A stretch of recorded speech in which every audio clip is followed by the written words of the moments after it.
Itu namanya tawakal. Maka tawakal tidak menafikan badlul asbab, yaitu tidak menafikan seorang untuk bekerja, berusaha.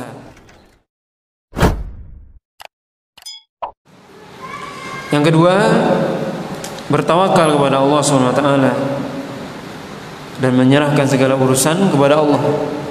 Setelah kita meyakini takdir Allah, kemudian kita bertawakal kepada Allah dan menyerahkan segala urusan hanya milik Allah. Allah SWT mengatakan dalam surah At-Talaq ayat yang ketiga, wa may yatawakkal 'alallahi fahuwa hasbuh. Siapa yang bertawakal kepada Allah maka cukup baginya. Artinya cukup baginya Allah SWT, atau Allah SWT akan memberikan kecukupan. Seorang ketika dia bertawakal kepada Allah, apa itu tawakal kepada Allah?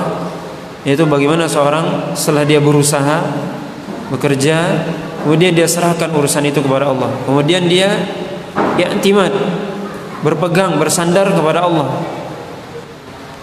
Maka seorang ketika dia ditimpa penyakit misalnya, dia berusaha untuk lepas dari penyakit itu, berusaha untuk berobat. Orang yang belum kena penyakit, dia berusaha menjaga dirinya atau melakukan tindakan preventif atau al-wiqayah. Ini bagian dari tawakal kepada Allah SWT. Maka seorang yang bertawakal, kalau dia sudah ditimpa musibah, dia berusaha keluar dari musibah tersebut. Kalau dia kena penyakit, dia berusaha berobat.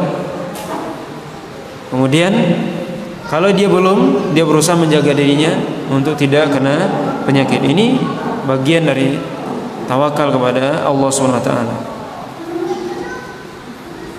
Allah SWT mengatakan dalam surah At-Taubah ayat yang ke-51, qul la yusibana illa ma kataballahu lana huwa maulana wa 'alallahi falyatawakkalul mu'minun.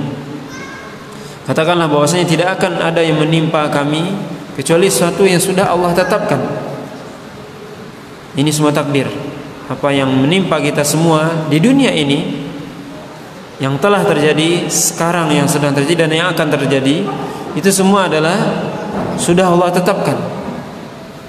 Dan Allah SWT sebagai pelindung, penolong kita. Dan hendaknya orang beriman itu selalu bertawakal kepada Allah. Ini orang beriman, dia selalu ingat bahwasanya apa yang menimpa dia itu semua sudah ditakdirkan oleh Allah SWT. Kemudian dia yakin bahwasanya Allah SWT yang menjadi pelindung, Allah SWT yang menolongnya. Dan hendaknya selalu bertawakal kepada Allah, menyerahkan segala urusan kepada Allah SWT. Dan tawakal ini akan melahirkan optimisme dalam hidup. Seorang kalau dia sudah berusaha, bekerja, kemudian dia serahkan urusannya kepada Allah, maka akan lahir optimisme dalam hidupnya. Seorang yang ketika dia sakit, kemudian dia berobat, dia serahkan kepada Allah, akan ada tafaul ya, dalam istilah Nabi, yaitu tafaul, yaitu optimis. Insya Allah sembuh besok, seminggu lagi, bulan depan, tahun depan, dan seterusnya. Ini optimisme,